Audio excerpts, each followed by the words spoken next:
personne ne viendra les définir à notre place. Là, on peut nous accompagner, regarder avec nous comment améliorer, mais la décision nous appartient et pour le moment, c'est ce que nous avons fait et qui nous a valu une forte croissance en si peu de temps, mais qui nous vaut également ce classement africain et international. Je vous remercie. waaw kon njiitu réew mi Ibrahima mi ngi àggale li nga xamante ni bii moom la diggee woon ak askan wi fii ci Pikine wax li nga xamante ni bii tey moom la ñëpp doon xaar Ibrahima démb njiitu réew mi dañ ne suba incha allah ce sera un grand jour waaye mel na ni fañ doon xaaree 800 milliards président de la république daa ñëw ak 1800 milliards pour Dakar muy lu am solo loo xamante ni bii bett na ñëpp am na ñoo xam ne seen dënn rëcc na. kon mu mel ni kon président bàyyul fenn ci Dakar am na annonce yu am solo wàllu santé wérgu yaram wàllu tàggat yaram wàllu dëkkuwaay yi wàllu dembeeg dikk bi ba ci ay lu mu war a inauguré sax incha allah suba loolu lépp président wax na ko muy lu am solo. annoncé ni ndaw ñi dal leen seen xel stade Assane Diouf bu Dakar delloon naa ko ndaw ñi 20 milliards dinaa ko tabax. kon muy lu am solo yoo xamante ni bii mënees na koo lim Ibrahima ci li président tënk fii muy loo xamante ni bii ni ñu koy waxee woon rek 800 milliards lañ doon xaar Ibrahima àgg ci 1800 milliards. waaw moo tax it Habibou Mbaye mën nañu wax ni fii de Dakar moom fu ñu toll nii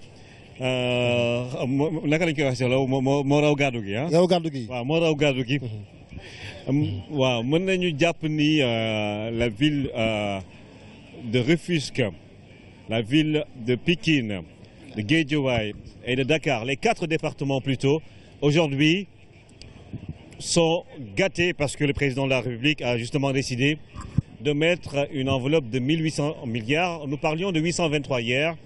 et c'est sans doute de bonne augure. Et il y a plusieurs projets. Les projets de l'éducation, par exemple. Nous sommes avec le ministre de l'Éducation nationale, Serigne Mbaye Thiam. Bonsoir, merci de nous retrouver sur ce plateau. Alors, on a parlé de 13 ou 17 collèges et de 5 nouveaux lycées dans la région de Dakar. Sans doute que ce Conseil des ministres est un conseil très éducatif, on va dire. Oui, parce que vous savez, la demande en éducation est très forte au niveau de la région de Dakar. Surtout au niveau des départements de Pikine, Guédiawaye et Rufisque. Rufisque est un département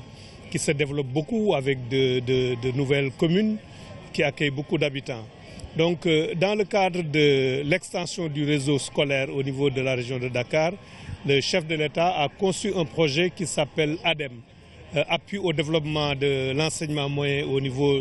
de la région de Dakar, qui va permettre de construire 17 collèges. Mais la particularité, c'est que jusqu'à présent, on avait des établissements scolaires type avec une architecture qu'on retrouvait un peu partout. Ces 17 collèges qui seront lancés par le chef de l'État demain au CM de Keur Massar sont des collèges avec une architecture spécifique particulière pour chaque collège. C'est ce qu'on a appelé les établissements de la deuxième génération qui couvrent donc les 4 départements de Dakar. Je ne vais pas m'étendre dessus. Mais en dehors de ce projet ADEM, le chef de l'État a décidé de construire 2 écoles préscolaires, 2 écoles élémentaires, un collège d'enseignement moyen et un lycée au niveau du pôle urbain de Diamniadio. Il a aussi retenu que les anciens lycées qu'on avait devront être réhabilités. C'est ainsi qu'une enveloppe de 500 millions de francs CFA a été prévue pour la réhabilitation du lycée Limamoulaye de Guédiawaye. Et il est prévu une enveloppe de 1,5 milliard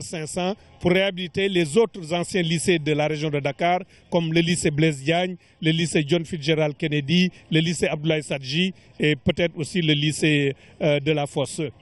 Donc, et en dehors de ça aussi, il est prévu dans certaines zones comme Tivaouane Peulh, la construction de collèges et puis de lycées. Donc, on peut dire que de gros efforts seront faits pour l'extension et la mise à niveau de la carte scolaire au niveau de la région de Dakar. Bien sûr, sur les 1800 milliards donc retenus, l'éducation a une bonne place. Ce sera à peu près combien Oui, en fait, en termes de montant. Si on prend les investissements qui seront faits au niveau du projet ADEM, c'est de l'ordre de 7 milliards 800, plus les 2 milliards pour la réhabilitation des lycées, plus on a 2 milliards 400 sur Sébikotane, enfin sur le pôle urbain de Diamniadio, plus à peu près 1,5 milliard en plus pour les autres établissements dont j'ai parlé. Alors sëñ Mbaye Thiam si wolof rek ñu tënk ko mën nañu wax ne conseil des ministres day relocalisé bi fii ci Pikine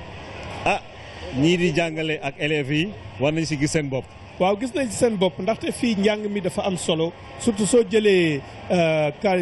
communes yi nekk ci banlieue bi Dakar Pikine xam nga foofu xale yi bëgg dem école dañoo lim bi dafa xaw a takku mais écoles yi ak collège yeeg lycée yi demeewul loon noonu loolu tax mu président am benn programme bu ñuy wax ADEM boo xam ne bii suba moom lay lancé fële ci CM de Kër Massar ci à partir de 11h boo xam ne bii dana may ñu tabax fukk ak juróom-ñaari collège fii ci Dakar dana dem ba Ñàkkurab dana dem ba Dougar dana dem ba Gorom 1 ba Sébikotane Hann Bel-Air Grand Yoff ak yeneen yoo xam ne yëpp incha allah suba danañ ko wane. mu nekk lim bu takku buñ koy def yooyu nag ay collèges yu mucc ayib la parce que soo gisee fi mu nekk nii Sénégal dañoo amoon rek benn modèle école benn modèle lycée fii nag dañoo jël collège bu nekk ak architecture bi ak ni ñu ko tabaxee mun nañuy wax collège yu deuxième génération rax ci dolli ci Diamniadio nga xam ne dañ fa war a dëkk lu mat 2 milliards 500 après dañ ko fa def di tabax ñaari école préscolaire ñaari école élémentaire benn collège ak benn lycée ay Tivaouane Peulh aussi Tawfekh Yaakaar Sangalkam yooyu tamit dañ fay def ay lycée ak ay collège ak ay école élémentaire école yi nga xam ne nag yu yàgg lañu Dakar nga xam ne dañoo xaw a yàqu mel ni lycée Limamoulaye lu mat 500 millions danañ ko fa dugal. ñu jël tamit loolu moom xam naa waa Limamoulaye dañ ci kontaan. danañ ci kontaan parce que école bi dafa xawoon a màgget. et puis ñoom aussi dañ ko mérité soo jëlee résultats scolaires yi li ñuy def notamment ci concours général ñu jël aussi lycée John Fitzgerald Kennedy Blaise Diagne Ablaye Sadji lycée yu màgget la ak de la Fosse yooyu aussi dégagé nañu benn montant de 1,5 milliard pour réhabilitation lycée yooyu. kon nag koppar bu tàkku la ADEM bi 7 milliards la. 7 milliards 800 la 2 milliards pour réhabilitation lycée yi. li ñuy def Diamniadio 2 milliards 500 la à peu près yi ñuy def ci yeneen lycées yi ak collèges yi 1 milliard à peu près donc lu takku la pour mbirum éducation fii ci région de Dakar. kon nag bésu ba Kër Massar Serigne Mbaye Thiam ministre de l' éducation nationale yore njàngum xale yi ñu ngi lay gërëm di la sant waaw ñu dalal beneen invité Seydou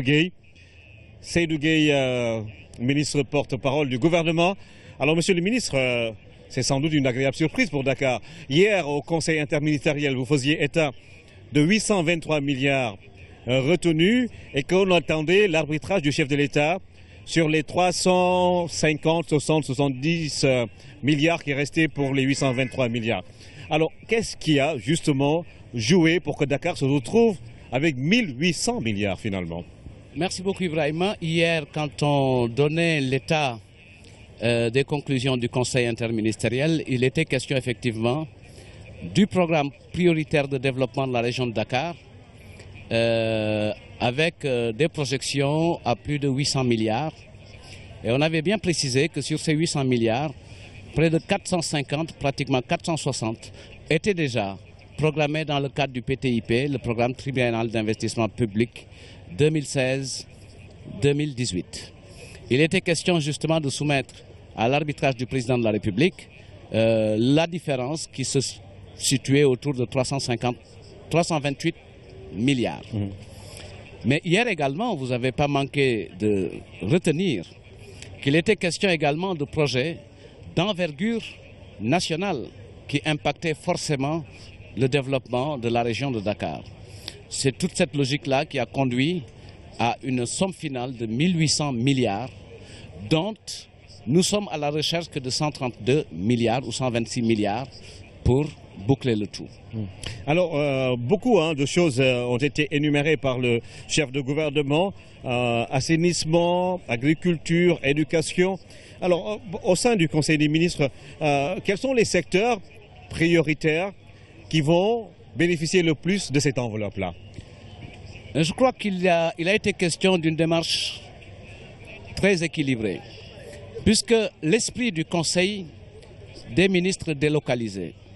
c'est une combinaison de 3 modes d'intervention. Le premier mode, c'est de faire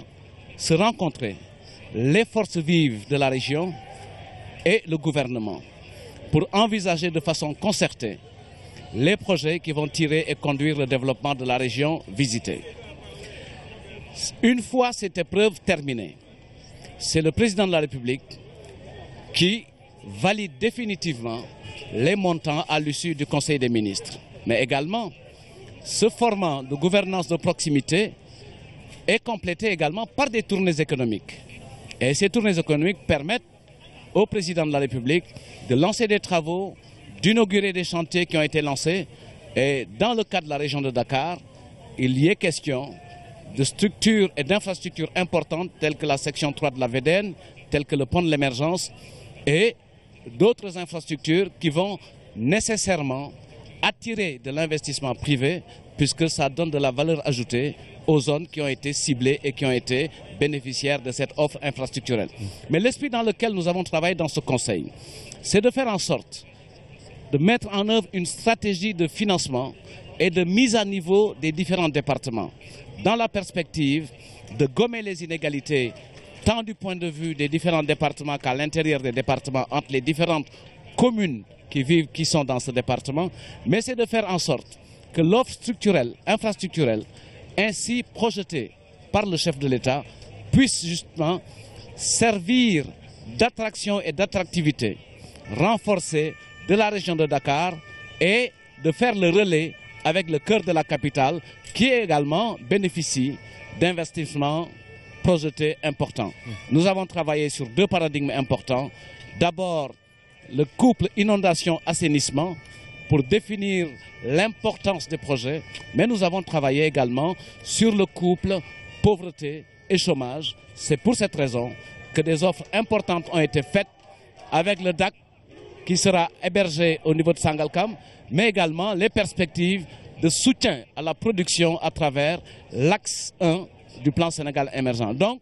les projets qui vont polariser le développement de la région de Dakar ont été structurés autour des 3 axes du plan Sénégal émergent pour qu'enfin on puisse créer les conditions d'un relèvement social et d'une mise à niveau infrastructurelle pour construire le développement harmonieux, puisque la région de Dakar, ne l'oublions pas, c'est une région particulière avec des disparités et qui contraste avec l'intérieur du pays. Mais la région de Dakar, c'est aussi une région rurale et le président de la République l'a bien indiqué avec cette instruction forte qu'il a donnée pour la sauvegarde de la zone maraîchère de la région de Dakar. Également, mesure forte et importante, c'est le retour du stade Hassan Diouf à sa première destination, un stade au grand bonheur des populations de la région de Dakar et notamment de la jeunesse dakaroise. Merci, monsieur le ministre porte-parole du gouvernement. Nous allons accueillir un de vos collègues, le ministre du Budget, qui va nous parler justement de tout ce qui va se faire au niveau du ministère de l'économie et des finances. Monsieur Birima Mangara, bonsoir. Bonsoir. Je vais vous dire encore une fois bienvenue à Pikine, à l'hôtel de ville. Merci beaucoup. Ça fait longtemps que vous n'êtes pas venu ici? En fait, à Pikine ou à la... À Pikine. À Pikine, non, tout récemment. Tout récemment. Voilà. Alors, monsieur le ministre, hier au Conseil interministériel, nous avions tous entendu cette enveloppe de 823 milliards qui a été retenue. Et aujourd'hui, on se retrouve avec 1800 milliards. Monsieur le ministre, pourquoi une telle différence? Je vous remercie beaucoup. Question très pertinente, question qui reflète l'engagement de ce gouvernement sur la base de la générosité du chef de l'État qui pense que Dakar mérite cela autant que les autres régions ont mérité ce qu'elles ont reçu comme enveloppe. Il faut noter que Dakar est une circonscription administrative. C'est une région, mais c'est la capitale du Sénégal. Et que Dakar a des besoins spécifiques. Mais au-delà de ces besoins spécifiques, il y a, disons, des projets qui sont d'envergure nationale, qui sont implémentés à partir de Dakar, mais qui, du reste, bénéficient à l'ensemble des régions du Sénégal, à l'ensemble du territoire national. C'est ce qui a expliqué, disons, l'important saut qualitatif qui a été noté. En effet, Hier, le budget, l'enveloppe ciblée, qui était retenue sous réserve de la validation du chef de l'État, était à peu près de 800 quelques millions, milliards, auxquels on a dû ajouter comme projet phare le TER, ce qui a porté les ressources à 1224 milliards. Dans le cadre de la procédure de validation aujourd'hui, le chef de l'État a pensé devoir prendre un certain nombre de mesures. Je veux citer, par exemple, le stade Assane Diouf qui doit retourner à la jeunesse sénégalaise pour être restauré dans sa fonction originelle. Il a pensé à la jeunesse dans la zone agricole de Dakar pour implémenter un DAC qui sera financé à hauteur de 6,4 milliards. Ces 6,4 milliards et disons presque 90% des ressources de l'enveloppe de 1800 milliards retenues aujourd'hui sont déjà mobilisées. Il n'existe qu'un gap de 123 milliards qui est à la portée de l'expertise sénégalaise. Et on a vu qu'il y a une part belle également qui est faite à Rufisque. Alors si vous êtes le ministre du Budget, si on doit faire la répartition de cette somme, comment est-ce que cela va-t-il se décliner? Nous avons passé en revue les projets qui, sur la base du document stratégique qui a été arrêté. Ce document a été le fait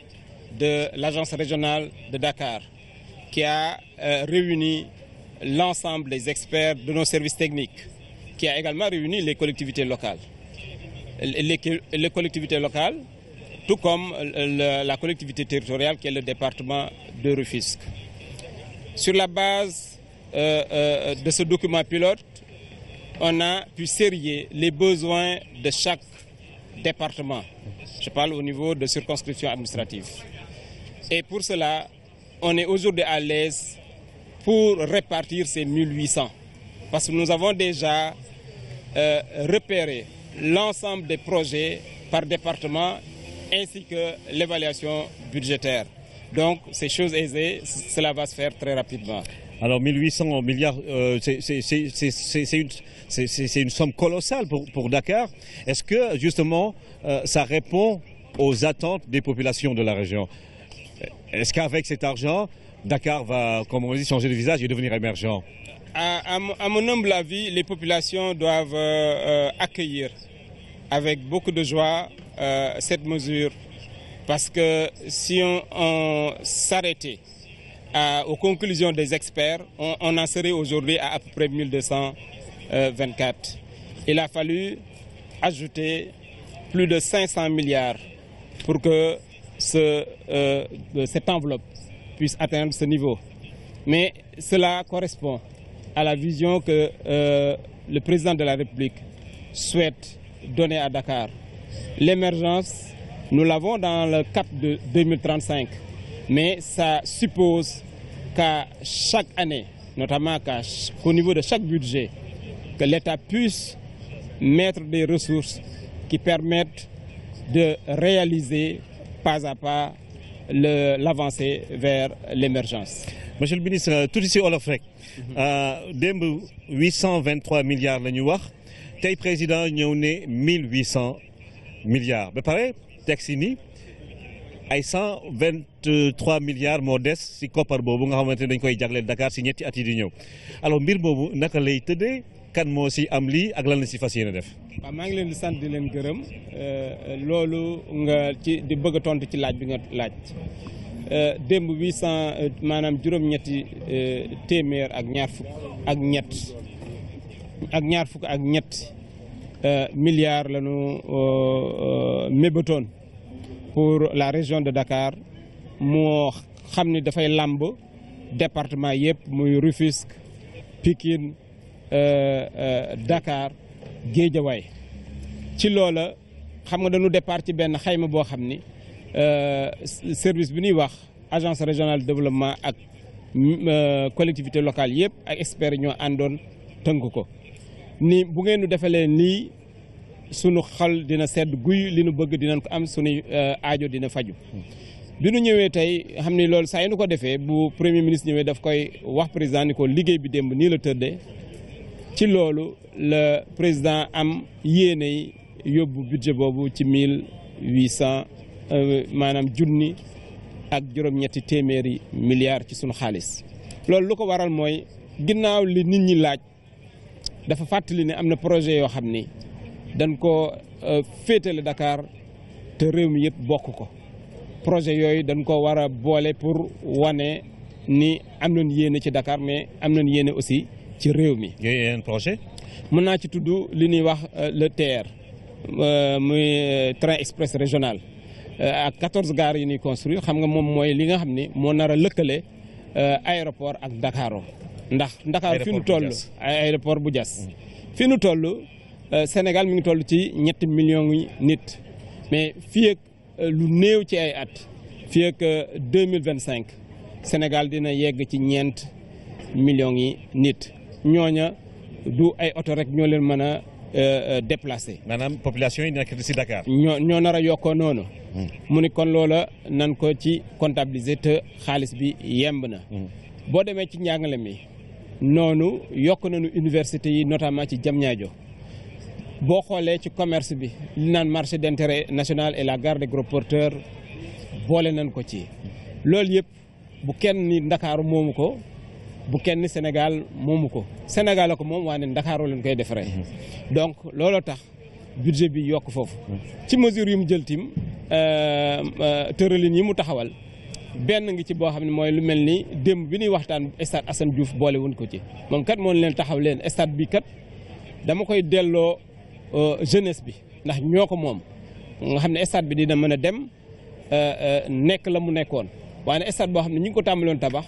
boo ci deful xaalis turu stade lay doon rek mais jeunesse bi duñu am foo xam ni fa la ñuy yëngatoo mu ni kon def naa ci 20 milliards. nu ni zone agricole bu Dakar loolu waxtaane wuñ ko démb mu ni nan fa def ay dak ndax xale yi am xëy dak boobu 6 milliards 4 la bu ma koy tënk rek junni ak juróom-ñetti téeméeri milliards yooyu daanaka lépp yemb na Sénégal amatul lum ci jéggaani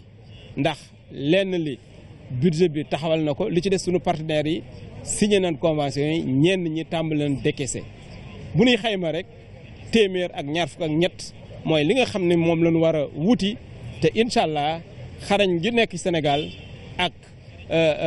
président ni ñu ko respecté ci àddina bi ak ni ñu ko wóoloo bu tàllalee loxoom téeméer ak ñaar fukk ak ñetti milliards yooyu dinañ ko jot bu gaaw. kon mën nañu wax kon Dakar neex na wala dina neex si comme waykat bi ni mu koy waxee. Dakar dina gën a neex ndax boo xoolee li ñuy wax plan Sénégal émergent dañ ko appal fii ba 2035 du xëy rek dañuy toog xaar ba 2035 nu ni Sénégal émergé na déedéet danoo war ni ñu koy defee aligner suñu budget par rapport au plan Sénégal émergent chaque année nu tënk loo xam ni dina jëmale yenn secteurs yi ak yenn gox-goxaan yi ca kanam jëm kanam nag bu taxawul yëkkati ko rek mooy am ñu ngi koy ñaanal Sénégal ndax président yéene boobu la am ci Sénégal. jërëjëf ministre du budget Birima Mangara li des nag si journal 20h bi bëriwul ñu ngi lay bàyyi xam naa rek dinañu gisewaat si yeneen i anam ñu leen di gërëm di leen sant yéen ñi nga xamante ne nangu ngeen ñëw waxtaan ak askan bi si nga xamante ne mooy résolution yu ñu fi jël tey Habibou Mbaye kon nag mbir baa ngoog. waaw Ibrahima yaakaar naa yow leeral nañ la bu baax li nga xamante ni bii moom la ministre bi yor wàllu njàng mi wax ci li nga xamante ni mooy mébétu président ci fi nga xamante ni bii moo jëm ci wàllu njàng mi ci Dakar muy ay lycées yu bëri yu kon leer na waaye tamit ministre du budget tamit wax na la tey jii lan moo waral président démb ni woon demain sera un grand jour maanaam ci bisu mag lañ jëm nit ñi xamuñu woon boobu lu président di wax ñu xool gis ni 800 milliards lu teg la ñu war a yóbbu ci Ndakaaru président ñëw ni 1800 milliards kon yaakaar naa ministre du budget loolu mu la leeral noonu rek lay tënkee. kon ngir rek ñu tënk rek balaa journal bi ñu ciy jóge dafa am président lu am solo lu mu wax dane jomb naa di wax lu ma dul def maanaam jomb xool ni kat man kat lii kat sénégalais yi jox nañ ma seen yaakaar ma fas yéenee taxaw ci boppam réew mi ma dem ba ñeenti at juróomi at sama mandat jeex ma war a amal beneen mandat la ma waxoon muy toxu kon njiitu réew mi dafa wax loo xam ne lu am solo la sénégalais bu nekk war koo jàpp góor gu ne war koo jàpp muy jomb naa wax luy deñ kon la mu waxoon ci 2012 ni na ko def ñëpp ne ko dimbali askan wi mun naa dimbali askan wi ku ko xool ci li mu wax fii tey jii ni tàmbali woon naa conseil des ministres le 7 juin atum 2012 ca Ndar diggante Ndar ak Ndakaaru ku ne xam na ne Ndar capital la woon Dakar capital la tey Ndar la ko tàmbalee ñëw Ndakaaru tëjee ko fi kon tey jii ku ne gis na ni la mu waxoon Ndar matale na ko fii ci Ndakaaru ba weesu ko muy lu am solo loo xamante ni bii tey ci domaine bu mu boo jël rek njiitu réew mi am na lu mu ci laal lu wér loo xamante ni bii tey jii mën nañu wax ni gàcce ngaalaama li ñuy wax conseil des ministres décentralisé délocalisé